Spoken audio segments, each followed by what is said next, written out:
Okay, so I'm back. Donna's back. Still only have one microphone, so she's going to have to speak up.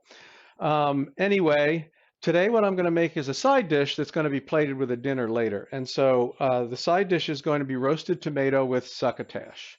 And I'm going to start with some plum tomatoes. And I'm going to halve them and then I hollow them out. So I take the insides out of them. I put them on here. I have an oven set for 250, and what I'm going to do is I'm going to brush them with some olive oil.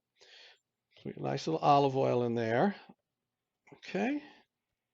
Then I'm going to put in some slices of garlic, a couple little very thin slices of garlic. So and so and so. Some salt and some pepper. And that's going to go into an oven, a 250-degree oven.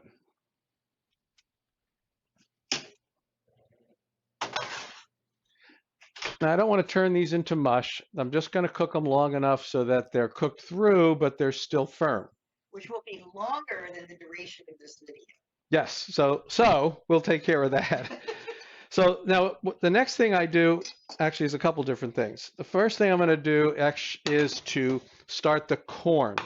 So what I want to do with the corn is I'm going to brush the corn with a flavored olive oil. This is Herbe de Provence olive oil.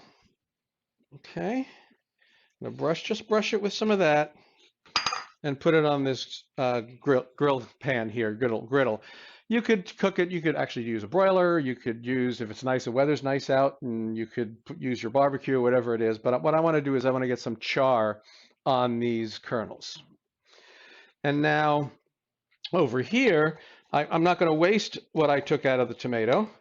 So I'm going to make a little something out of that too. I already had most of it already chopped up. That's just a little bit of it. We'll fire these pans up. And what this is going to be, what I'm going to do here is I'm going to put a little olive oil, like so, some garlic, the tomato, and again, salt and pepper. Now this is going to cook down. It's going to cook down and get nice and thick. What I want to do is I want to cook all the water out of it because I want to make what's called a concasse. And that's going to take a little while to do that. So I've got some I already made. So this is what it looks like. So this was at one time the center of 4 halves of a tomato. And once it's cooked down, you cook all the liquid out of it. That's all you get left. So that's going to cook. Like I said, that's not going to be done for a while. But I have some sitting over here already. So see what I do? I just get it so I got some char on it. I've got most of it taken off already. And then what I'm going to do now is I'll just show you. Just take the rest of it off like this. You just use a knife of some kind and you go down the cob and you'll be able to get the rest of it off. And I'm going to put that in here with this. In this pan, I'm going to put some olive oil. So now I'm going to make the filling that actually goes in with this, the succotash. So I put the oil in, and I'm going to put in some fennel. All right. You can hear that sizzling there. Grab a wooden spoon. Mix that all up. We're going to get that just to saute a little bit. And I'm going to repeat the herbe de Provence flavor that I'm using on the corn. So I'm actually going to put some herbe de Provence in here. All right. This is not going to take very long. I'm just going to saute this up. And then I want to heat everything else up. So I'm going to put the concasse that I made earlier in here.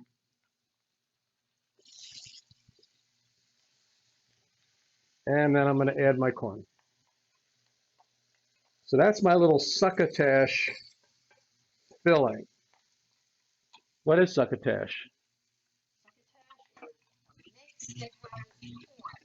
Yep, it's basically Native American, and the only rule is it has to have corn. If it's corn and it's got other stuff and you kind of cook it together, it's succotash. Okay, so that's cooking up. So's this. I also cooked some of the tomatoes earlier, so I've got those ready to go so that I can actually put this together and we can have Donna try some. So let's take one of these, one of the tomatoes, come over here. The idea is I want to not just put it in the tomato, but kind of all over. So we put some in, we let some of it go over the side. That's okay, like that. Right, it stayed up there really nice, didn't it? And then finish it off with a little smoked paprika, which is the Spaniards call pimenton. And there we go. That's it. That's all she wrote. Give it a taste.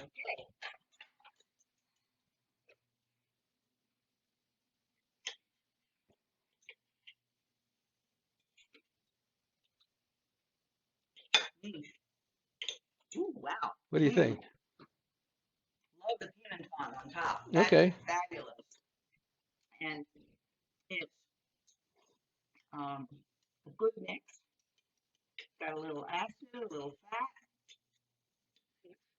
Now, one of the options you can do is you can also add a little more heat. I just used some black pepper, but it would be okay if you wanted to put a little cayenne in this when you mix it up. That would be good too. Yeah, I think cayenne would be great. Okay, excellent. Well, thanks so much. I'm going to get a different video. I'm going to plate this up and make an entire meal for you. Thanks very much. Talk to you later.